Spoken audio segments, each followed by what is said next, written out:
Anne-Marie Caudour, bonjour. Alors, je voulais vous présenter, mais comme on a 12 minutes simplement et que je vois votre cursus, je pense que c'est pas forcément la peine. Vous avez un parcours qui est quand même assez exceptionnel. Vous passez votre temps entre la France et l'étranger. Donnez-nous un petit peu les points forts de votre cheminement pour aboutir aujourd'hui au dialogue en humanité à Lyon. Alors, donc à l'origine, je suis française d'origine marocaine et j'ai fait un doctorat d'économie de l'environnement à Sciences Po et ça m'a conduit à Harvard, à l'université d'Harvard à Boston, il y a quelques années, où j'ai continué ensuite une carrière à la fois académique et d'activiste dans les questions d'environnement et de développement durable. Et je fais partie d'un collectif qui s'appelle la Coalition pour une nouvelle économie, qui est basé à Boston et qui réfléchit donc à toutes les questions de transition vers une économie solidaire, transition énergétique, transition vers la soutenabilité, la durabilité. Mais ce choix, ça a été fait comme ça, spontanément, ou c'était vous vraiment qui étiez sensibilisé déjà à cette J'étais sensibilisée puisque j'avais fait des études sur l'économie de l'environnement, évidemment.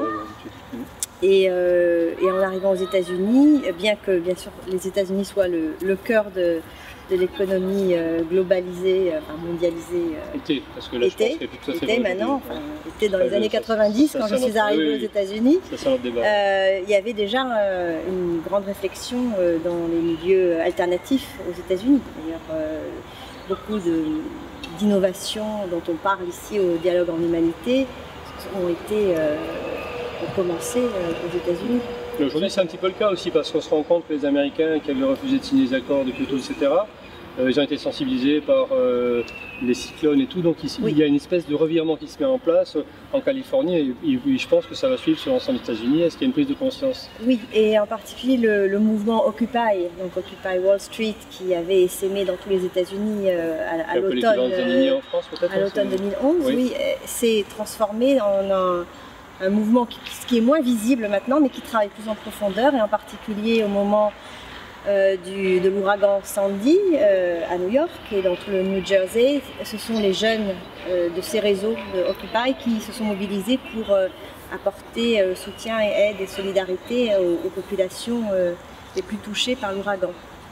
Donc il y a un vrai travail, c'est un peu la deuxième phase de Occupy. Je pense qu'ils vont revenir sur le devant de la scène bientôt, mais beaucoup plus avec une meilleure stratégie et une meilleure communication aussi, parce que c'était un vrai problème en 2011, leur manque de... Oui, puis ils étaient assez souvent relancés par la police, les délogés, enfin d'après ce que j'ai vu. Et alors vous concrètement, votre action, vous la faites comment en fait? Bon, alors donc j'ai une activité académique de chercheur et puis aussi de consultante indépendante avec des ONG. Et j'ai aussi maintenant plus une activité d'activiste en étant très proche d'initiatives grassroots, comme on dit en anglais, au niveau local, dans des communautés à Boston qui innovent, qui sont déjà dans la transition. Donc, il y a plusieurs communautés qui sont soit des transition towns, ce qu'on appelle le mouvement des villes en transition, qui, voilà, donc je fais des interventions. Alors sous forme de conférences, bon, j'imagine que chercheur ça veut dire des articles, aussi peut-être des conférences. Et des conférences, oui, qui sont souvent bénévoles. Enfin, quand on va dans les communautés, ce sont des communautés qui n'ont pas tous les moyens de payer leurs intervenants, mais ça c'est justement mon rôle en tant qu'activiste, de sortir de la tour d'ivoire universitaire, sortir du campus universitaire pour aller vers les communautés urbaines. Alors, je crois savoir aussi que vous êtes très sensible à tout ce qui touche la Méditerranée, sans doute vos origines peut-être marocaines. Donc là, moi, je suis d'origine juive marocaine. Et donc, du côté de ma maman. Oui, vous ne faites pas les choses simples. Hein.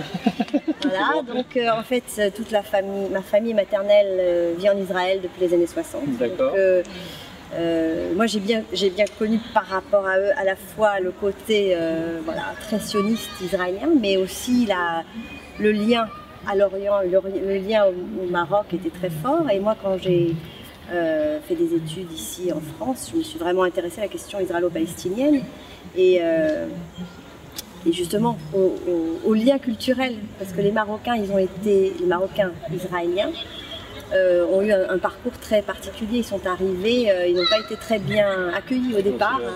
Ils ont été souvent un peu méprisés, comme s'ils n'étaient pas très voilà, éduqués, etc. Donc ils ont eu un parcours difficile et ils ont un petit peu mis de côté leur arabité. Et maintenant, il y a une nouvelle génération qui est à la recherche de ce passé arabophone et où il y avait en fait une grande harmonie entre les juifs et les musulmans au Maroc. Et ça, la nouvelle génération des Marocains israéliens sont en train de le redécouvrir. Donc là, j'ai envie d'avoir un rôle aussi dans ce dialogue entre cultures. Et je me suis beaucoup impliquée au niveau de l'éducation. C'était au sein d'une organisation non gouvernementale qui s'appelle University of the Middle East Project, le projet Université du Moyen-Orient, où on a travaillé avec des enseignants du secondaire, israéliens, palestiniens, libanais, jordaniens, égyptiens, marocains, algériens et tunisiens, donc 8 nationalités, sur des réformes de curriculum pour parler de l'autre et pour engager le dialogue. Et alors vous vous sentez plus marocaine, vous vous sentez plus israélienne? Comment, alors, quand vous allez dans un pays, vous dites comment vous faites? Parce que c'est pas évident pour vous, j'imagine. Donc j'ai 2 nationalités, française et américaine maintenant, puisque, bon, voilà. Mais je me sens très proche du Maroc. Je me sens, oui, quand je suis au Maroc, je me sens marocaine. Et d'ailleurs, les Marocains m'acceptent totalement comme leur sœur, et c'est ça qui est magnifique. J'ai énormément d'amis marocains et qui me disent mais reviens, voilà. Pourquoi les Juifs sont partis du Maroc? Mais je me demande, voilà, il est temps de revenir. Et puis quand je suis en Israël, c'est plus compliqué parce que je n'ai pas du tout la nationalité israélienne. D'ailleurs, je l'ai même refusée. J'ai signé une pétition avec beaucoup de Juifs américains. On dit tant que les Palestiniens n'ont pas leurs droits, nous ne voyons pas pourquoi nous aurions le droit de faire la LIA et d'avoir une nationalité israélienne et d'arriver dans une terre qui n'est pas la nôtre. Donc c'est aussi un engagement par rapport à mes amis et collègues palestiniens, dont je comprends l'approche de boycott. Il y a bien sûr le boycott, divestment, sanction par rapport aux institutions israéliennes, mais en même temps, moi, je suis dans une démarche de dialogue, pas de boycott, oui, mais de construire des ponts entre, en particulier, les chercheurs, les enseignants, les artistes, ceux qui peuvent vraiment engager une dynamique des 2 côtés, dans les 2 sociétés.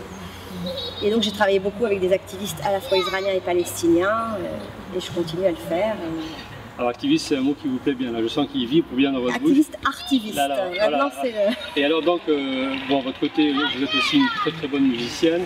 Est-ce que vous pensez que les conférences, ça peut aussi amener une théorie qui va amener les gens à réfléchir? Est-ce que vous ne pensez pas qu'un concert pourrait avoir le même effet, par exemple, d'aller jouer Oui, est-ce que ça vous le faites également, j'imagine?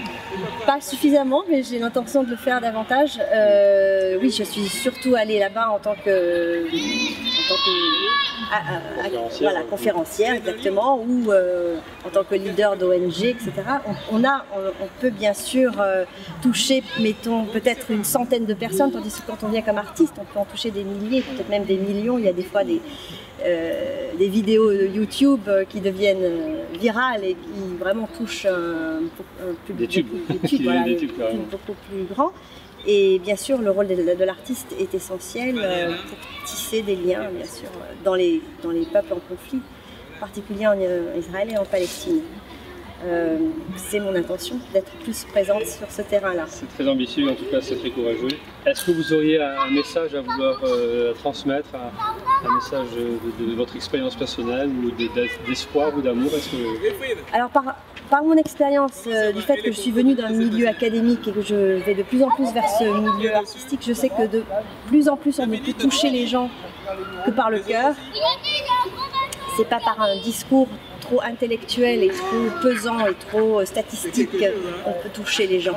On a toutes les données en main, c'est pas ça qui fait bouger les gens. C'est vraiment quand ils sont touchés dans leur cœur, dans leur chair, dans leur âme, qu'ils vont avoir un déclic et se dire il faut que je m'engage. Donc je suis de plus en plus dans cette démarche-là, d'aller de cœur à cœur et de moins parler de grands concepts et de grandes théories ou de statistiques et de données diverses et variées, que ce soit dans le domaine du développement durable d'ailleurs, où on a aussi tous les éléments en main pour le climat et pourtant on ne fait rien, parce qu'on n'a pas encore touché le cœur des gens, ou que ce soit pour le conflit israélo-palestinien, où on a écrit des bibliothèques entières sur ce conflit et pourtant on ne fait rien.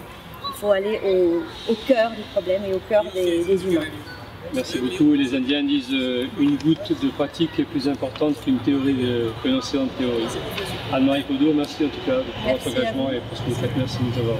Merci beaucoup. Merci beaucoup.